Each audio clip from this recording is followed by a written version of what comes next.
Henri, comment ça va? Tout va bien, Samuel. Merci beaucoup pour l'invitation. Ça fait plaisir de te Merci revoir. de trouver du temps parce que je sais qu'en cette fin d'année, tu as un bon emploi du temps. Ouais, bah, c'est comme d'habitude, hein, mais c'est toujours un plaisir de venir te voir. Tu vas bien? Alors, Henri, on a plusieurs échanges déjà ensemble. On a joué une fois à Valorant ensemble déjà. Oui, oui. Il m'a fait acheter, c'est très important, mon premier c'est skin. l'anecdote all-time à chaque fois. Ah non, mais cette anecdote, elle est géniale. Il m'a fait acheter mon premier skin sur Valorant. Moi, je m'étais promis de ne pas acheter de skin à Valorant. Donc, j'ai un jeu vidéo pour ceux qui ne connaissent pas. Avant d'arriver Silver, je ne suis jamais arrivé Silver et j'ai acheté la moitié du magasin. Voilà. Donc, c'est Henri, tu es à l'origine de ça. Bah, Voilà. écoute, je suis très fier de ça. Tu m'as bien eu. Le fameux ça. bâton. Ouais, c'est ça. Et donc, du coup, ta femme Hélène, elle en pense quoi de tout ça, du coup? Oui, parce que Henri parle de Hélène, parce que ce fameux soir où Henri arrive à me faire acheter ce bâton qui coûtait un certain prix, je n'ai pas ma carte bleue. J'appelle mon épouse qui était en déplacement professionnel, qui était à l'hôtel, qui était sur le point de se coucher. Je demande à mon épouse ses numéros de carte bleue pour acheter, lui dis-je au téléphone, la pauvre, un skin sur Valorant. Dans sa grande patience et mansuétude, elle m'a donné ses codes de carte bleue et j'ai acheté. Bah, c'est super. Ça l'a fait beaucoup rire. Alors sur le coup, elle était en train de se coucher. Oui. Donc je crois qu'elle était un petit peu surprise. Mais qu'est-ce qu'il fait Oui, encore? un grand enfant, quoi. Qu'est-ce qu'il fait encore? Et finalement, le truc lui a fait beaucoup rire. Oh, bah, super. D'autant que les skins d'après, je les ai achetés avec ma carte. Oui, là, pour le coup, bah, j'espère bien. Et je lui ai remboursé le lendemain. Je lui ai fait un virement. Ah. Je lui ai fait un virement. Je lui ai remboursé. Henri, merci pour ça en vrai, parce que c'est très très drôle. Voilà, j'achète beaucoup de skins, mon niveau est toujours le même par contre. Et puis deuxième rencontre, IRL cette fois avec Henri, avec ma mémoire de poisson rouge, je l'avais même oublié, mais Henri me l'a rappelé à l'instant. Et c'est un sacré fait, c'est un haut fait. Henri a gagné à Time Out. Vous savez, notre grand jeu de culture générale qui oppose ces 3 dernières éditions, une équipe de streamers, une équipe de viewers. Henri a fait la première édition avec un focus sur Montpellier.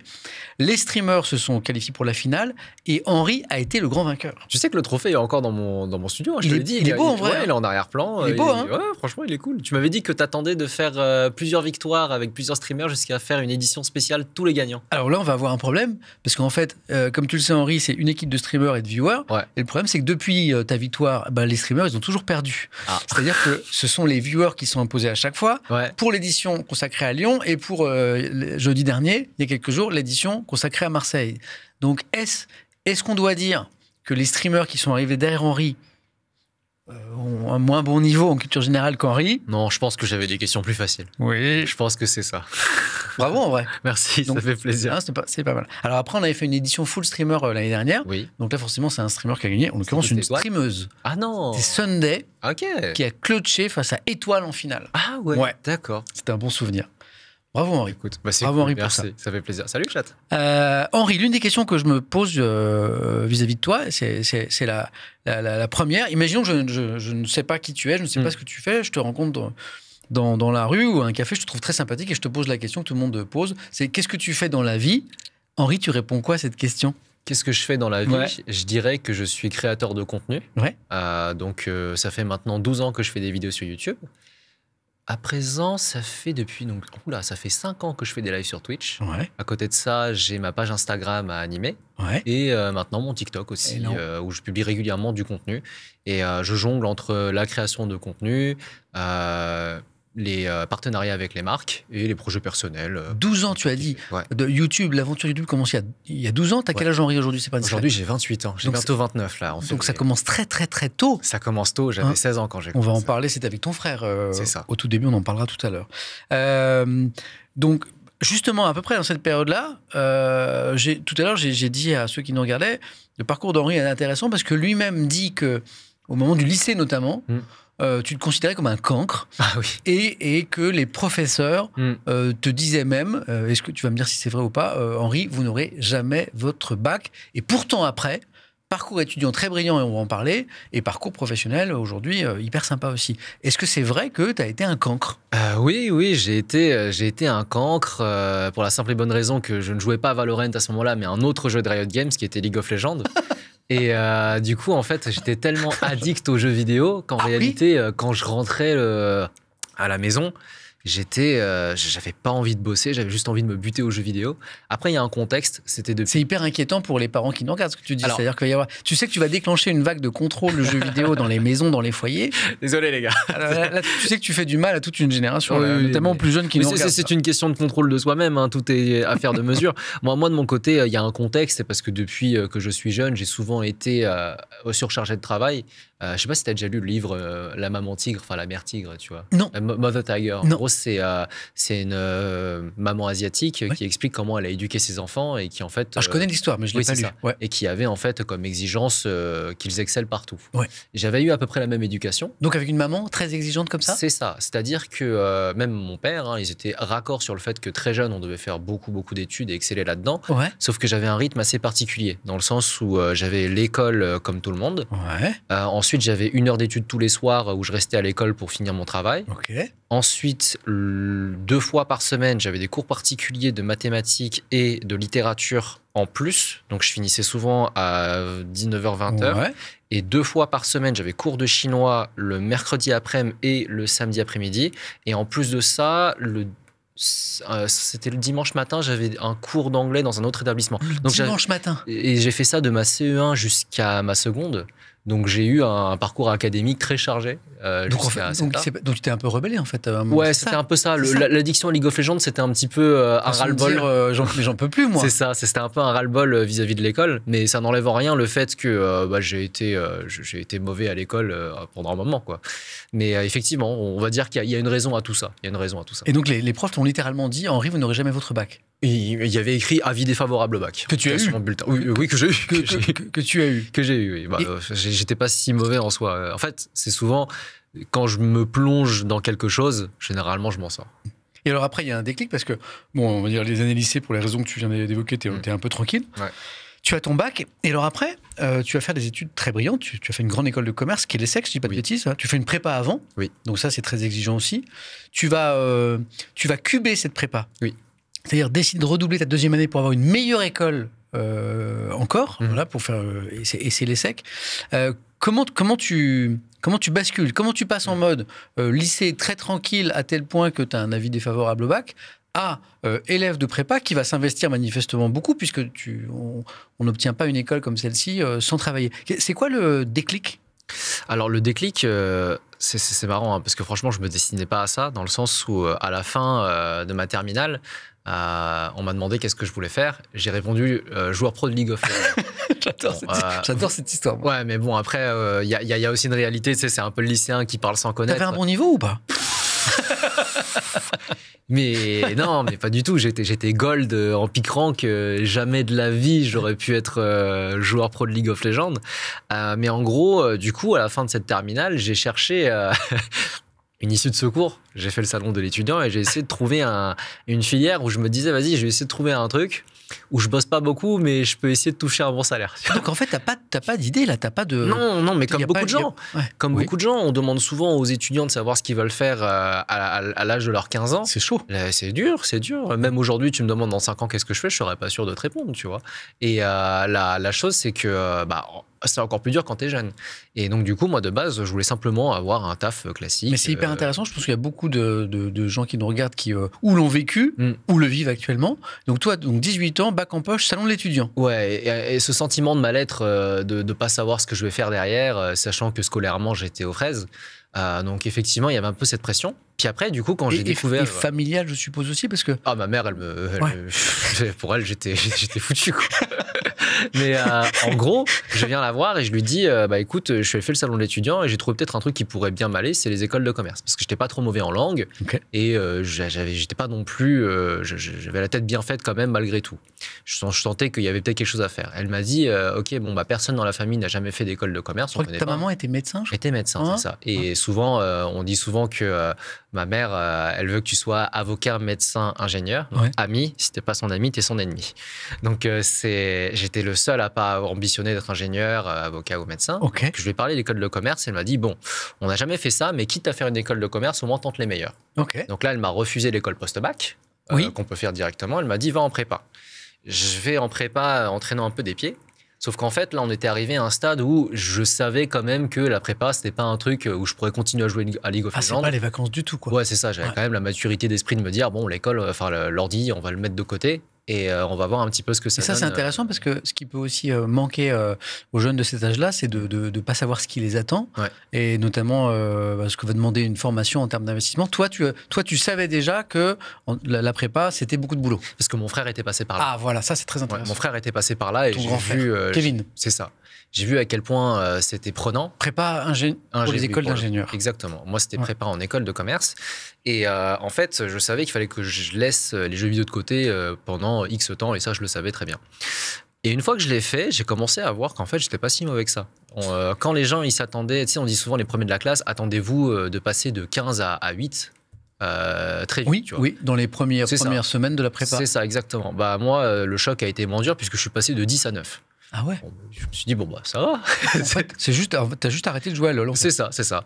Et à partir de là, il y a aussi une autre chose qui a beaucoup joué, c'est le fait que très vite, je me suis retrouvé dans le peloton du milieu, mais un peu supérieur, ce qui n'était jamais arrivé pendant mon lycée. Ouais. Et petit à petit, je crois qu'au premier concours blanc en novembre, j'ai fait partie des 10 premiers de la classe. Tu t'es pris au jeu alors du coup? Je me suis pris au jeu et surtout les enseignants étaient beaucoup plus encourageants. Et ça, c'est là où on se rend compte à quel point c'est important d'avoir des professeurs qui sont là pour t'encourager, qui sont pas là pour te rabaisser. Et troisième dimension qui a fait que j'ai beaucoup changé, c'est qu'en fait, mes fréquentations au lycée, et franchement, je n'ai pas honte de le dire, et c'est qu'il y a des gens, ils sont gentils, on s'entend bien avec, mais en tout cas, des fois, quand tu as envie de te fixer des objectifs, ce n'est pas forcément les gens avec qui il faut traîner. Si tu traînes avec des gens qui aiment bien mettre l'ambiance en classe, ce qui est très bien, je vois très bien tu vas forcément te mettre dans la ligne de mire des professeurs aussi. Tu vois. Et en fait, je suis arrivé dans un cadre où il y avait cette émulsion où tout le monde bossait pour essayer d'avoir la meilleure école possible. C'est souvent l'ambiance en prépa. Et du coup, en fait, j'ai trouvé ça très stimulant. Et c'est comme ça que je me suis pris au jeu. À la fin de ma deuxième année, j'ai pas l'école que je veux. J'ai une école qui est classée 9e. Ce qui est déjà très bien. Ce qui est bien, mais je sentais que je pouvais avoir un peu plus. Et donc, du coup, là, je change de classe préparatoire. J'ai la chance aussi de changer de filière en même temps. Parce que alors c'est pas quelque chose qu'on peut faire facilement, mais en tout cas j'ai réussi à le faire parce que c'était une prépa privée, donc c'était la seule prépa qui permettait de faire ça. Donc je suis passé d'une filière scientifique à une filière économique, mais toujours dans la voie des écoles de commerce. À partir de là, c'était un pari parce que certes les mathématiques auraient été plus faciles, parce que moins difficiles qu'en scientifique, mais ça veut dire que je suis passé d'une matière de géopolitique à de l'économie. Je devais repartir de zéro sur cette matière. Tu changeais toutes tes matières là. Mais finalement, le pari a été réussi. Et à la fin, j'ai réussi à intégrer l'ESSEC. Alors après, donc études, c'est intéressant parce que il y a un moment de ta vie qui est dans l'excès d'apprentissage parce que c'est l'éducation que te donnent tes parents avec tous ces cours dont tu as parlé. Voilà, et réaction à ça où tu lèves le pied et puis tu finis par trouver ta synthèse à toi et finalement te prendre au jeu du travail entre les deux. Donc parcours étudiant brillant. Et après, il s'agit de trouver sa voie parce qu'aujourd'hui, tu es créateur de contenu, tu es vidéaste, tu es streamer.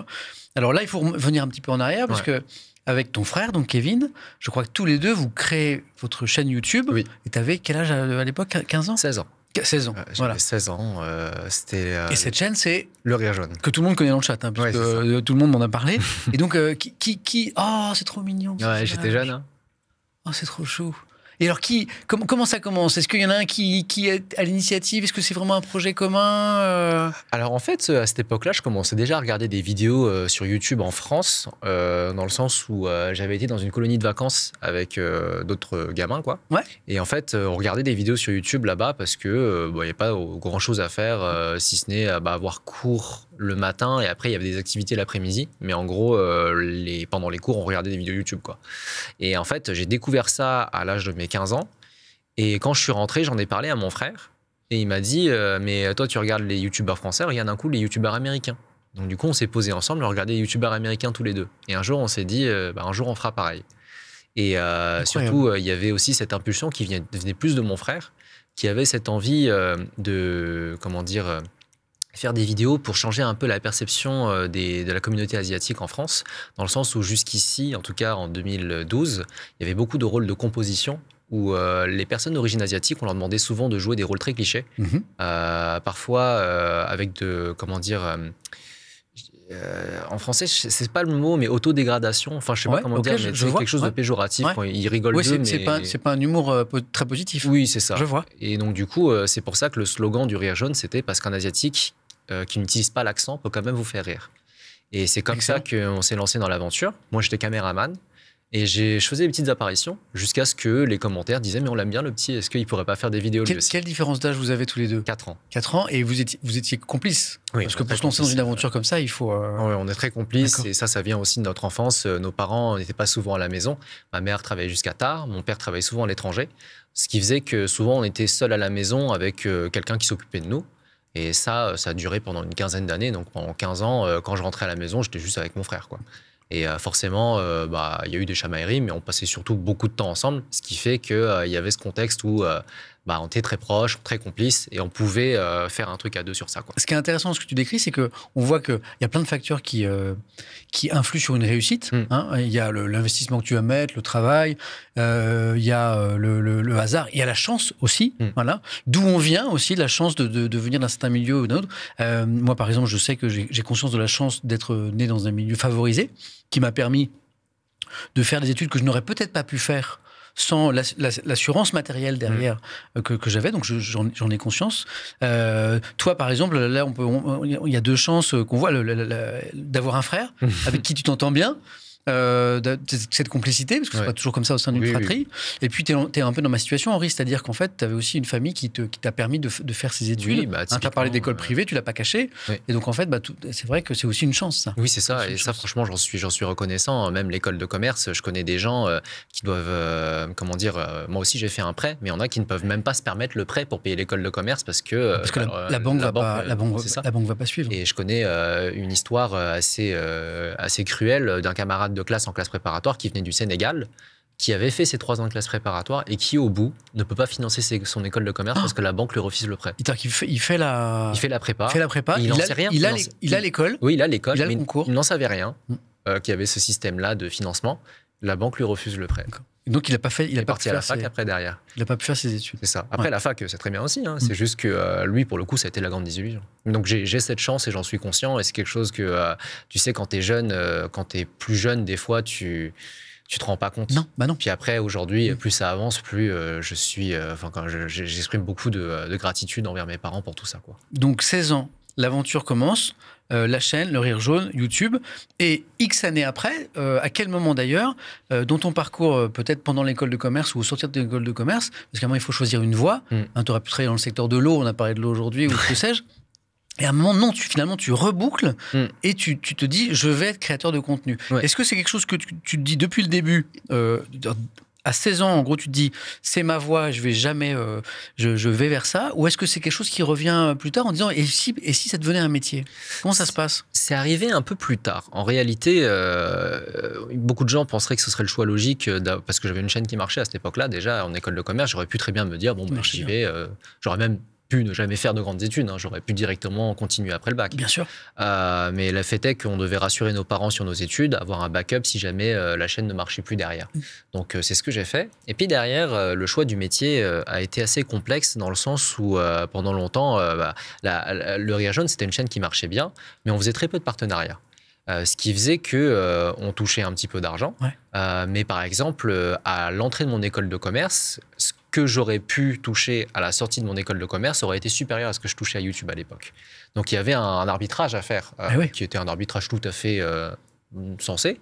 Et du coup, je réfléchissais à, si je ne fais pas YouTubeur, qu'est-ce que je ferais derrière? Surtout que derrière, j'avais aussi des soucis en termes de création. Je n'étais pas encore assez mature à l'époque pour imaginer une vidéo de bout en bout. Donc souvent, c'était mon frère qui m'aidait énormément et qui rattrapait les vidéos. Moi, je lâchais des idées, mais en fait, je n'étais pas un créateur de contenu complet. Et du coup, j'avais des fois un peu ce sentiment de ne pas être bon dans ce que je faisais en réalité. Donc je me suis dit, peut-être qu'on va faire un autre métier. Mais là, tu penses à quelque chose ou pas? J'ai pensé au marketing de jeux vidéo. Parce que c'est quelque chose qui m'a accompagné pendant longtemps. Donc j'ai voulu faire un stage en marketing chez Ubisoft. Oui. Donc, je devais m'occuper du marketing de Just Dance et des lapins crétins. Non, mais j'ai passé. Je suis en train d'imaginer sur Just Dance. C'est ça.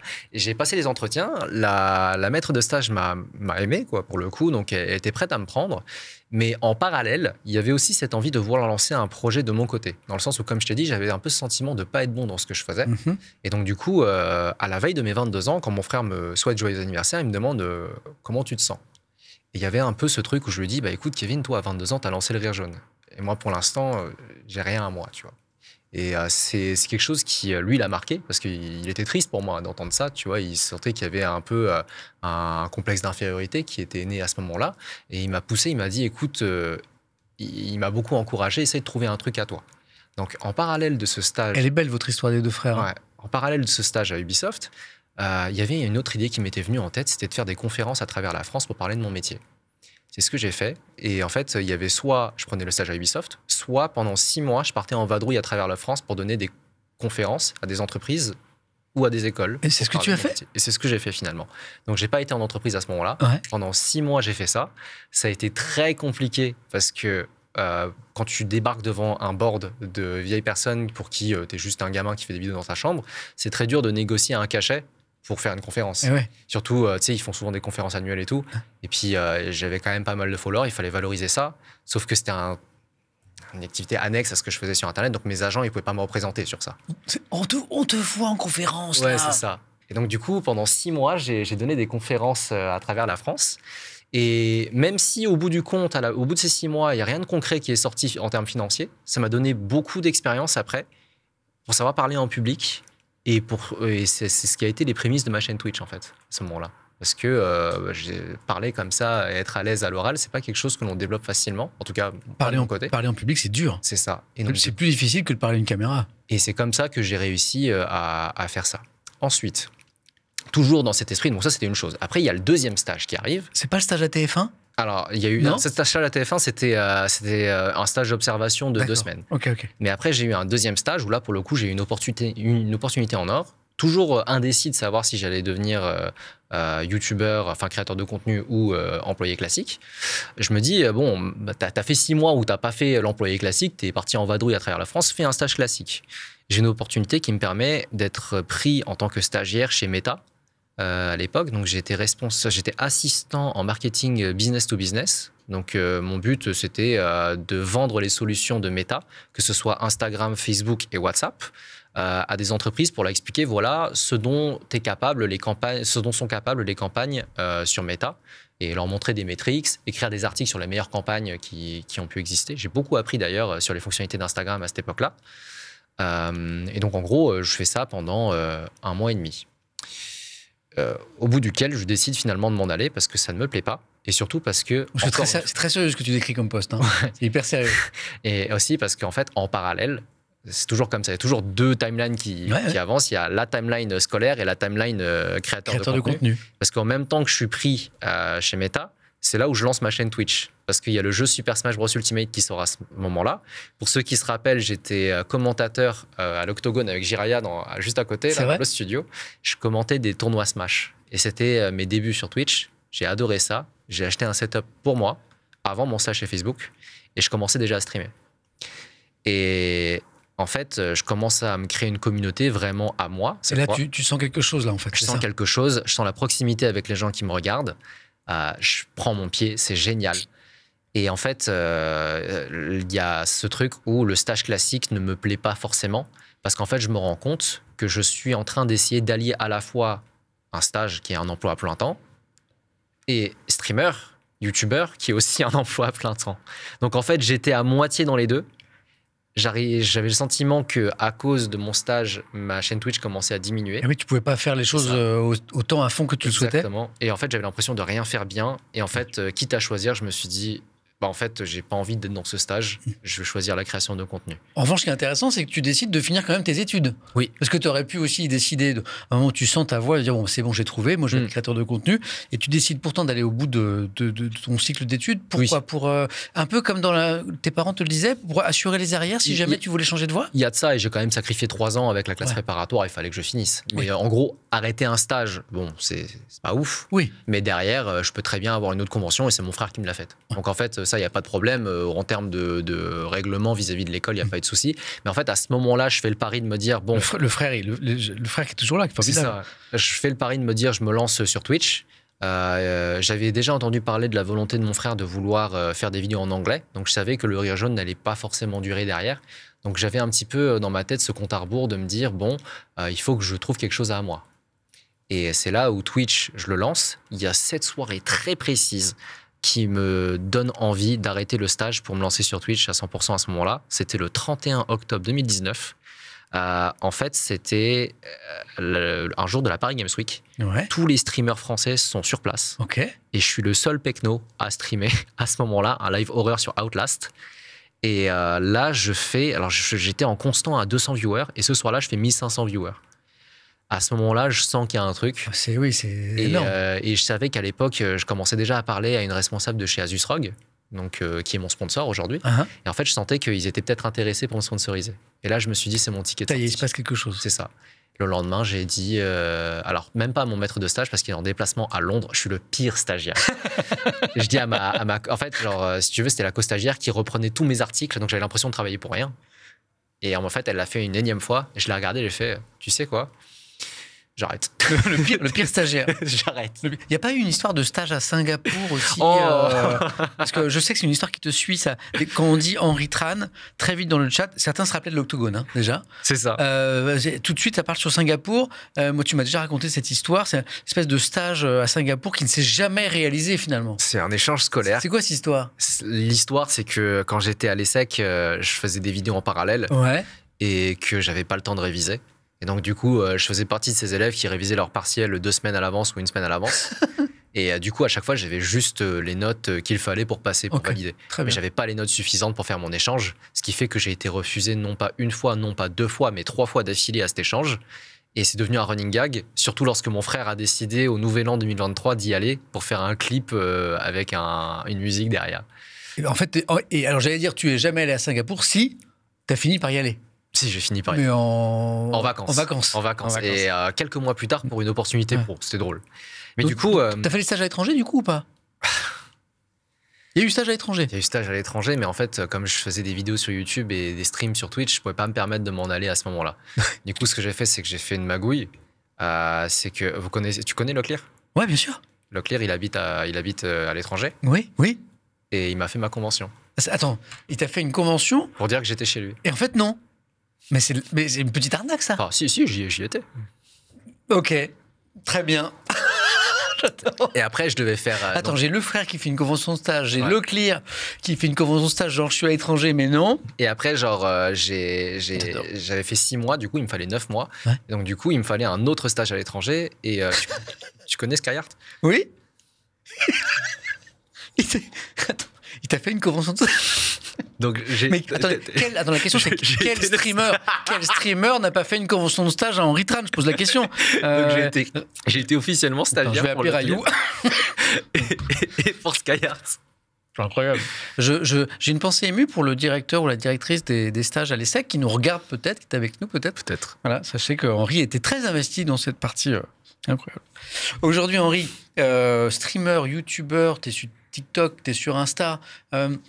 Il y a un des pôles qui est plus important que l'autre dans tout ça ou pas? Alors, je suis très équilibré, honnêtement. Même dernièrement, j'ai fait ma compta. Enfin, c'était l'année dernière. Il y a un tiers. C'est un tiers YouTube, un tiers Twitch, un tiers Instagram. Et le résiduel, c'est TikTok. Cette année, j'ai l'impression que c'était plutôt YouTube, Instagram et Twitch un peu moins. En tout cas, sur les dernières années, en tout cas entre 2020 et 2021, on voit qu'il y a une légère baisse d'activité, en tout cas de mon côté, côté Twitch. T'as un peu moins streamé? Oui, un peu moins streamé. Et puis même, je pense que on n'est plus en 2020-2021 où toutes les marques arrivaient sur Internet parce que c'était l'époque du virus, quoi. Et là, je pense que maintenant, ça se calme un petit peu. Mais il y a eu une trend du live. Ça se normalise un peu. Oui, c'est ça aussi. Post-Covid. Exactement. Et tu parlais de conférences tout à l'heure. On t'a vu tout jeune tout à l'heure avec ces conférences que tu as données. Tu continues ça ou pas? En fait, je le fais plus trop. Mais si jamais on me demande, à l'occasion, des fois, je le fais. Ouais. Mais la dernière, elle date... la dernière, ça devait être pour une école. Elle date d'il y a 1 an, quelque chose comme ça. Là, tu fais beaucoup de choses en équipe ou en solo? Il y a des gens qui t'entourent. Est-ce que tu t'es attaché à les services de gens? Est-ce que tu as embauché même peut-être des gens? Est-ce que tu es chef d'entreprise aujourd'hui, Henri? Aujourd'hui, on peut considérer que je suis chef d'entreprise. Ouais. J'ai en tout 7 personnes qui travaillent pour moi. Donc même, je crois qu'on a une 8e qu'on vient d'accueillir il y a pas longtemps. Donc en fait... Ils sont embauchés? Alors ils sont tous auto-entrepreneurs. Ok, d'accord. Mais en tout cas, on travaille beaucoup ensemble. Donc il y a Samy, que vous connaissez, mon bras droit, qui est là maintenant depuis 3 ans. On a ensuite notre monteuse chaîne principale, qui s'appelle Mélissa. Notre monteur chaîne gaming, qui s'appelle Erwan. Notre monteur TikTok et chaîne VO2, qui s'appelle Thibaut. Notre community manager, qui s'appelle Chloé. Ensuite, on a une toute nouvelle recrue qui est Xander, qui vient d'arriver et qui s'occupe de la partie Twitch maintenant. Donc toute la verticale gaming est live. Et maintenant, on a aussi notre graphiste qui s'appelle Mehdi. C'est génial, tu as un spécialiste. C'est ça, j'ai essayé de segmenter. Et en fait, ce que j'essaye de faire aussi à l'intérieur de ma structure, c'est d'essayer d'appliquer ce que j'ai appris au sein des entreprises. Et par exemple, typiquement, c'est bête à dire, mais tu vois, tous les lundis, c'est un peu un rituel. Il y a un rendez-vous de nous 7 où on explique c'est quoi les échéances de cette semaine. Est-ce que un tel a besoin d'aide? Comme ça, on fait une table ronde pour que l'information soit pas verticale, mais horizontale. Pour que tout le monde ait le même degré d'information. C'est top, ça. Que ce soit du graphiste au monteur, au responsable, jusqu'à moi. Il y a aussi mon agent pour le dire, voilà, là, on a tel deal commercial à ce moment-là, il faut que ce soit carré et qu'on ait les délais, etc. En fait, il y a vraiment cette réunion du lundi où on se distribue les tâches en début de semaine. Et derrière, comme ça, personne n'a l'impression d'apprendre des informations à la volée. Et dans cette activité-là de chef d'entreprise aujourd'hui, est-ce que tu as le sentiment que tes études commerciales, dans une grande école de commerce, t'ont aidé ou pas? Oui, parce que j'ai pu observer beaucoup de fonctionnement d'entreprise, que ce soit à travers mes cas, que ce soit à travers les peu de stages que j'ai pu faire, mais je les ai observés.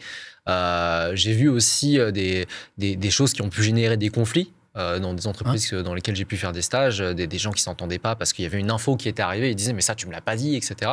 Ce qui fait que la communication c'est l'élément numéro 1 dans ma structure et encore j'ai de la chance, on n'est pas beaucoup. Mais j'en fais, j'érige ça au point d'honneur de tout ce qu'on doit faire, quoi. Ok. Donc c'est comme ça qu'on fonctionne et au quotidien, du coup, je travaille avec cette personne. Un dernier mot sur tes études. Au total, c'est combien d'années? Il y a 3 ans de prépa. L'école, c'est combien d'années? 4 ans. Ouais. Donc on est sur 7 ans. Ouais. Est-ce que tu trouves que ce sont des études qui sont longues, voire trop longues, pour la formation qui est apportée finalement? Parce que tu vois, c'est quand même long, 7 ans d'études. Ou est-ce que tu trouves que non, c'était le nombre d'années nécessaires pour apprendre tout ce que tu as appris? Quel regard tu portes sur tes études aujourd'hui?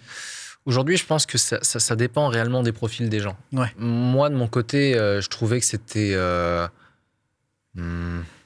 Attends, je réfléchis un petit peu. Tu aurais pu apprendre tout ça en soi, si tu veux, l'école de commerce, c'est ce qu'on entend souvent que c'est le réseau qui compte derrière. Ouais. La réalité, c'est que c'est vrai que si tu nous demandes des calculs mathématiques, en dehors de certains postes du genre expert comptable, quelqu'un qui va travailler dans la finance en M&A ou du droit, le hard skill, c'est pas forcément ce qu'on te demande. Le plus important, ça va être le savoir-être, donc les soft skills. Et ça, c'est ce qu'on va t'apprendre en école de commerce majoritairement. Et c'est vrai qu'il y a des choses, quand tu débarques en boîte de conseil, tu apprends sur le terrain. Ça peut prendre moins de temps. Après, derrière, moi, ça m'a aidé. Pourquoi? Parce que mon école avait un parcours spécifique où j'étais presque en alternance. Ça veut dire que je sélectionnais les cours que je voulais et les jours où j'avais cours. Donc, j'avais cours que le lundi, mardi. Et le reste du temps, je passais sur YouTube. Ouais. Donc, moi, ça... Et puis, les fameux stages où tu n'allais pas. Ça m'allait totalement. Projet. Moi, je sais que tu es un passionné d'arts martiaux, de taekwondo, si je ne dis pas de bêtises, avec un niveau assez impressionnant. C'est qui organise un DTR de boxe bientôt? C'est Billy. C'est Billy. Ouais. Donc là, il y a un gros événement. Est-ce que tu as songé à organiser un DTR arts martiaux? Est-ce que c'est un grand événement autour du sport? Ça, c'était à voir. Je t'avoue que ça a été un sujet. Mes agents m'avaient approché pour me dire est-ce que tu avais un événement en tête? Et je t'avoue que plutôt que de créer comment dire, un tournoi Oui. Où des youtubeurs s'affronteraient entre eux, et en réalité, c'est ce qui vend le plus. J'avais pas cet esprit-là parce que je sentais que ça allait créer des conflits entre certains créateurs qui allaient se prendre au jeu du trash talk, et c'est pas forcément dans mes valeurs pour le coup. Et en fait, là, pour l'instant, du côté de Billy, ça se passe bien. Oui, ça se passe bien, ça se passe bien. Moi, de mon côté, je fais mes combats de mon côté. J'ai une compète de Muay Thai dans 2 semaines, là, d'ailleurs. Mais en gros, moi, de mon côté, ce que je voulais faire, c'était potentiellement faire un festival des arts martiaux. Oui. Où, en gros, là, pour le coup, ce serait pas simplement une discipline qui serait mise à l'œuvre, mais en fait, on mettrait en avant énormément de disciplines. Pour les faire découvrir au plus grand nombre, c'est ça l'idée ? C'est quelque chose qui se fait déjà à l'Accor Arena. Ça doit être la 36e édition, en tout cas. Mais en tout cas, c'est quelque chose qui peut être important. Je vois. Ça peut être important. Mais avec une dimension peut-être YouTube, Twitch. Exactement. D'accord. Finalement, pour l'instant, ça s'est pas fait. Non. Et j'ai d'autres projets que j'ai en tête. Là, je suis obligé de te demander si tu peux en parler. Parce que là, je vois qu'il y a des choses. Là. Il y a des choses. Il y a des choses. Il y a des choses qui arrivent, il y a des choses qu'on peut annoncer. Il y a des... Oui. Alors là, actuellement, je prépare une vidéo qui s'appelle le MMA 2, qui raconte mon premier combat de MMA. Donc, que j'ai fait en février dernier. Ouais. Et donc là, pour le coup, je suis en train de l'écrire. Je dois le tourner lundi prochain. Ensuite, j'ai un documentaire. Donc, pour ceux qui me suivent, vous connaissez le format à contre-courant. Je ne peux pas vous dire il est sur qui, mais du coup, je suis en train de le travailler. C'est ce dont tu m'as parlé tout à l'heure. Oui, c'est ça. Alors, Henri a eu la gentillesse de m'en parler. Je ne dis rien, mais c'est juste génial. C'est tout. Voilà. Je sais pas à quel moment tu penses le sortir. Ça va arriver en fin janvier, début février. Ah non, c'est dans pas trop longtemps. Ouais, 2025. Mais il y a un peu de travail. Et en vrai, quand Henri m'a dit, j'ai dit... Waouh, ça c'est top. Mais je ne dis rien, je serais mieux comme une tombe. Et après, derrière, c'est la préparation déjà du programme 2025. Là, on a déjà le programme jusqu'à juillet 2025 en termes de publication de vidéos. Ouais. Et donc, du coup, ça veut dire que si je dois prendre de l'avance confortable pour 2025, il faut qu'en décembre, j'ai au moins 3-4 vidéos en stock. Donc, c'est principalement ça. Et puis derrière, tu vois, je me fais des kiffs perso. J'ai ma compète de Muay Thai à côté. Et je vais accueillir un chat chez moi bientôt. Voilà. Oh, joli projet. Ouais. C'est une adoption. C'est un petit chat, un British Shorthair. Il est né il y a pas longtemps. Je sais pas s'ils le verront. Moi, je veux bien voir. Tiens, attends, je vais voir. C'est ton premier animal à la maison, c'est parce que à toi. Ouais, c'est ça, regarde. Trop chou. Oh, il est craquant. Il a déjà un nom ou pas? Et il s'appelle Mocha. Mocha. Parce qu'il est tout marron. Mais attends, mais c'est une peluche. C'est une peluche. Je sais pas si vous voyez, mais trop mignon. Si, on a réussi à le voir. Parce que je vois des trop choux dans le chat. Il y a aussi plein de jolis mots sur ton parcours. Je sais pas si tu verras si tu vas voir le chat. Notamment de gens qui t'ont connu tout jeune, à qui l'octogone, tout ça parlait, et le rire jaune. Et je vois un tentacule qui rit. Il a bien grandi, lui, et ça fait plaisir. Dans un instant, je vais te faire passer un entretien d'embauche. C'est le petit gimmick de fin, tu vas voir, tu vas rire, c'est mignon. C'est très court, très intense. Ok. Juste une dernière question avant de passer à cet entretien d'embauche. Tout à l'heure, tu m'as dit un truc très intéressant.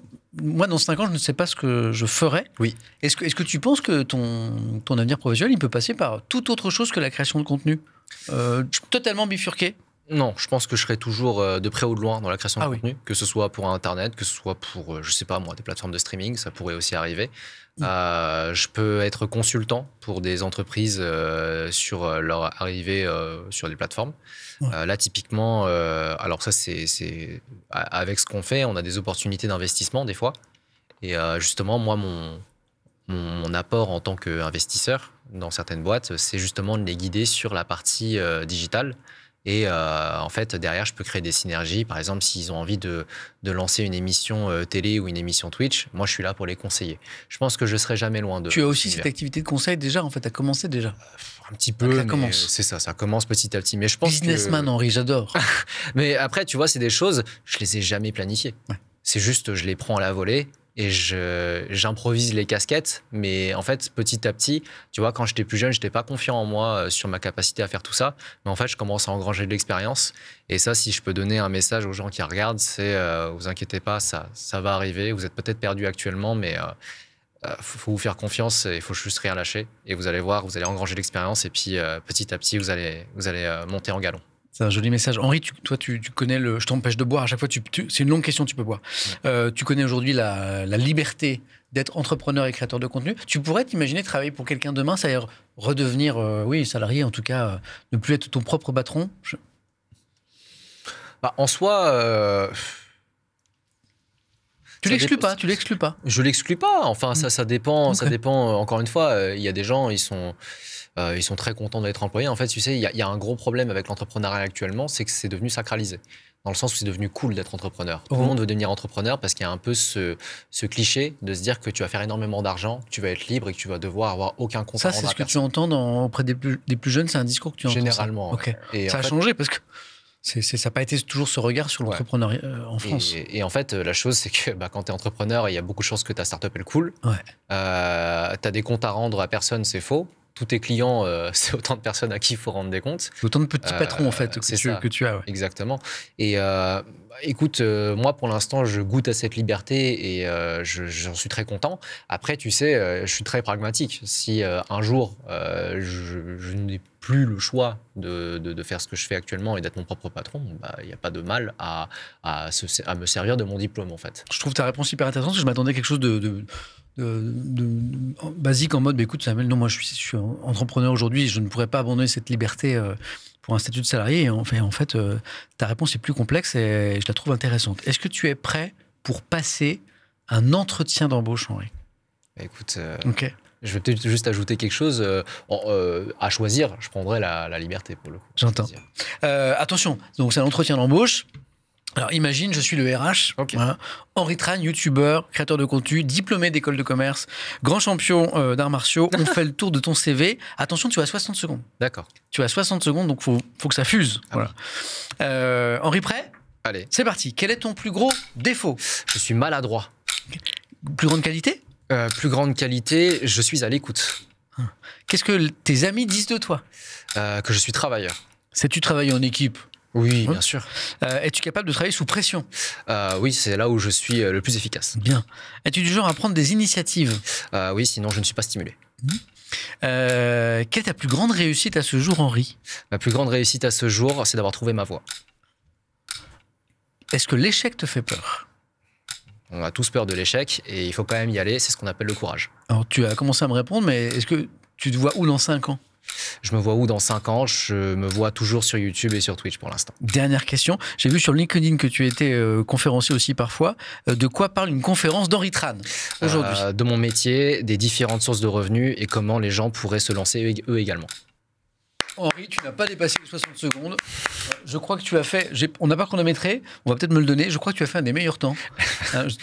Voilà. Après, Samuel, j'ai été formaté à ces exercices. J'ai vraiment été formaté à ces exercices-là. Tu sais que souvent, c'est un exercice qu'on donne avant de rentrer dans une grande école. Il y a ce fameux entretien de personnalité. Et on dit souvent qu'il faut utiliser plusieurs éléments de langage. Il y a le je, vous, nous. On doit se présenter en 2 minutes. Je dois parler de moi, je dois parler de toi. Et je dois parler de qu'est-ce qu'on peut faire ensemble. C'est génial. L'autre élément de langage, c'est il faut toujours dire idée, argument, exemple. Idée, qu'est-ce qu'on dit de toi ? Je suis travailleur. Argument, j'ai fait ça. Exemple, tu donnes des chiffres. Incroyable. Donc on apprend des choses finalement en école. C'est mignon, il y en a qui ont chronométré dans le chat. Tu as fait 54, 55 secondes. C'est incroyable. Et j'ai beaucoup de GG pour ta prestation. On avait un artiste qui était à ta place, Eddie de Préto, le chanteur, dans la dernière émission. Alors Eddie, il n'a pas été préparé à ce genre de... Donc on n'a pas du tout fait les 60 secondes. À un moment, on a laissé tomber le chrono. C'était beaucoup plus long. Bravo Henri. Henri, c'était un plaisir. C'était un plaisir aussi, Samuel. Merci. C'est notre 3e interaction puisqu'on a joué un jeu de culture générale ensemble que tu as gagné. Oui. Voilà. On a joué ensemble à Valorant et ça fait trop longtemps. D'ailleurs, Henri, il faudrait qu'on rejoue ensemble. Ça, Je sais que tu as un emploi du temps de fou, mais il faudrait qu'on rejoue ensemble à Valorant. Un message ou à autre chose. Mais oui, en plus, on est à un clic sur Discord ou sur voilà. Mais je pense que c'est le temps qui nous manque un petit peu à tous les deux. Tu sais que quelque chose qui pourrait bien aimer ton chat, ce serait que tu joues à des jeux à choix. Ça, c'est un autre jeu qui pourrait te plaire. Comme par exemple Detroit Become Human. Exactement. J'ai adoré. Tu l'as fait. Ouais. Je peux te conseiller une autre série, c'est Life is Strange. Alors ça, on a entendu parler, je n'y ai pas joué encore. C'est super. Alors, moi, je viens de découvrir le monde de GTA que je ne connaissais pas. Henri, il y a quelques jours, je viens de découvrir ça. Tu vas faire du RP ? Alors ça y est, j'ai fait. J'ai fait l'an dernier avec Alex Click, j'ai joué le président français en déplacement aux États-Unis. D'accord. Et surtout avec Tommy. Là, je viens de rentrer dans l'univers de Tommy et je joue un Yakuza. C'est n'importe quoi. Je pars dans tous les sens. Voilà. Donc j'ai découvert le RP et j'ai découvert le mode solo histoire de GTA et j'ai pris une claque. Tu sais, RP, j'ai toujours hésité à le faire parce qu'en fait, j'ai peur d'être mauvais en improvisation. Je sais pas si j'arriverai à alors moi, c'est au scénario déjà. Moi, ce qui me. Alors, l'impro, ça va, mais je dis un nombre de conneries, Henri, inimaginables. Des dérapages? Oui, je dérape non-stop, parce qu'en fait. C'est l'émulsion. Mais oui, parce qu'en fait, comme je me dis c'est un jeu, c'est pas moi, je suis pas Yakuza. Enfin bon. Et donc, du coup, je dis n'importe quoi, et on me dit, mais non, Samuel, en fait, c'est pas parce que tu joues un personnage que tu as le droit de dire n'importe quoi. Donc, c'est un peu compliqué, mais il faut que je fasse attention. Mais avec plaisir, c'est vrai que ces jeux, c'est très intéressant. Henri, t'es jamais venu dans Sameplay encore? Non. Il faut que tu viennes dans Sameplay. Bah, dis-moi. Bah voilà, on va se caler ça. Tu sais quoi, le prochain truc ensemble, c'est un Sameplay. Allez, c'est okay, vendu. Non, mais en vrai, c'est calé. Henri, mille merci. Prends soin de toi. Bravo pour ton parcours. Beaucoup l'ont dit dans le chat. Bravo pour ce parcours. Voilà. Je pense que des parcours comme ça d'invités professionnels, ça peut donner des idées, des envies. Ça peut donner des bouts de réponse aussi à des gens qui sont pas dans la même situation, ni toi ni moi, mais qui peuvent trouver des bouts de réponse comme ça pour leur parcours à eux. Parce que à chacun, bien sûr, son parcours, sa voix, ses questions, ses réponses. Tout ça, vous pouvez le retrouver, bien sûr, en replay sur tous les réseaux de MVP avec des contenus exclusifs.